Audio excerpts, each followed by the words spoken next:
और इस वक्त बड़ी खबर आपको बता दें, सौम्या चौरसिया की जमानत याचिका खारिज कर दी गई है। पूर्व सीएम की डिप्टी सेक्रेटरी सौम्या की मुश्किलें बढ़ती हुई, राहत उन्हें नहीं मिली है।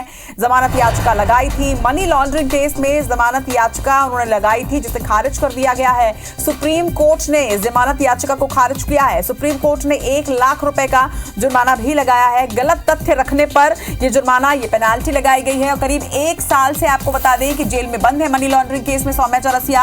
और इस वक्त उनकी मुश्किलें बढ़ती हुई, ईडी ने उन्हें गिरफ्तार किया था और उन्होंने जमानत याचिका लगाई थी, लेकिन अब जमानत याचिका को सुप्रीम कोर्ट ने खारिज कर दिया है। तहसीन जैदी हमारे सहयोगी इस वक्त हमारे साथ जुड़ रहे हैं। तौर पे इसको मुश्किलें बड़ी हैं, क्योंकि जिस तरीके से अगर बात करें तो भूपेश बघेल के नेतृत्व वाली जो सरकार थी, उसमें सबसे प्रभावशाली और सर्वोच्च शक्तिशाली महिला अधिकारी माने जाने वाली सौम्या चौरसिया हैं, उनकी जमानत याचिका जो है वो उसमें सुनवाई हुई थी और कुछ दिन पहले हुई थी। और उसमें जो आज जो फैसला सार्वजनिक किया गया है माननीय सुप्रीम न्यायालय ने, उसमें जो है उनकी जो तथ्य रखे गए थे उस पे विचार किया गया। उसके बाद उनको खारिज किया गया है और खारिज करते हुए जमानत याचिका जो थी उसको खारिज कर दिया गया। उसमें ये बात सामने भी आई है, जो अभी तक की जो जानकारी मिल पाई है, कि उसमें जिस तरीके के तथ्य कोर्ट में रखे गए हैं और इससे पहले भी जमानत याचिका लग चुकी है, तो उसमें बार बार जो कोर्ट न्यायालय का जो समय है वो खराब करने की बात भी सामने आ रही है। उसके आधार पे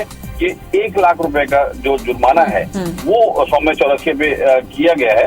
उसमें अगर बात करें अगर पूरे मामले की, तो सौम्या चौरसिया को 2 दिसंबर 2022 को ईडी ने गिरफ्तार किया गया था और उनपे इस बात का आरोप था कि छत्तीसगढ़ में कोयला ट्रांसपोर्टिंग में 25 रुपए टन की जो लेवी थी उसके वसूली के लिए नियमों का हेरफेर किया था। और उसमें जिस तरीके से ये पूरा उसके बाद एक नेक्सस चला, उसके बाद उसका इसमें इनको सरगना बताया गया। उसके बाद से ये पिछले 1 साल से ये जेल में है। और अगर अभी बात करें तो इनके साथ में 2 IAS भी हैं और एक जो 2 कारोबारी जो हैं, एक पोलवाशी के संचालक भी हैं और एक जो कारोबारी हैं जो काफी करीबी मानी जाते हैं सीएम भूपेश बघेल जी और इनके सबके। तो उसके बाद जो जिनका अगर बात करें तो वो सब अभी 4 से 5 लोग जो हैं और पिछले साल से बंद है।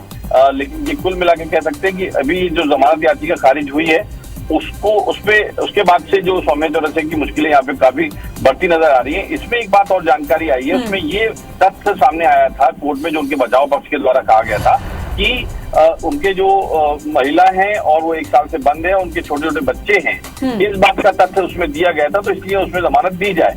लेकिन उन्हीं तथ्यों को खारिज करते हुए ईडी के जो वकील थे उन्होंने ये तथ्य उसमें सामने रखे कि ये सब जो तथ्य हैं ये झूठे हैं।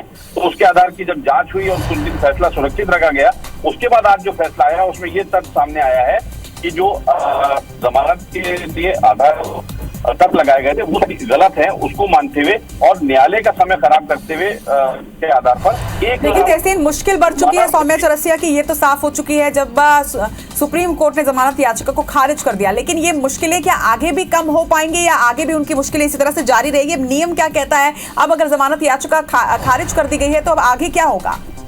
देखिए, जिस तरीके से अभी एक ड्यूरेशन रहता है कि जब एक न्यायालय जो है, खासतौर से सर्वोच्च न्यायालय, वो जमानत याचिका खारिज कर देता है, तो उसके कुछ महीने बाद जो है उसमें फिर से आवेदन कर सकते हैं। और अगर माननीय सर्वोच्च न्यायालय जो है, अगर वो उसको लगता है कि वो विचार करने योग्य है, तो उसको बिल्कुल एक्सेप्ट करता है। उसके बाद ये कह सकते हैं कि कुल मिला के ये अभी फिलहाल में काफी लंबे समय के लिए इनकी जो मुश्किलें काफी बढ़ गई है और अभी भी उनको जेल में रहना पड़ेगा आगे। ठीक है, तमाम जानकारी के लिए आपका बहुत बहुत शुक्रिया तहसीन। तो हाल फिलहाल में कोई राहत की उम्मीद यहाँ पर नजर नहीं आ रही है सौम्या चौरसिया के लिए। आपको बता दें कि पूर्व सीएम की डिप्टी सेक्रेटरी सौम्या चौरसिया को राहत नहीं मिली है सुप्रीम कोर्ट से। जमानत याचिका खारिज और इसके साथ ही पेनाल्टी भी 1 लाख रुपए की लगाई गई है।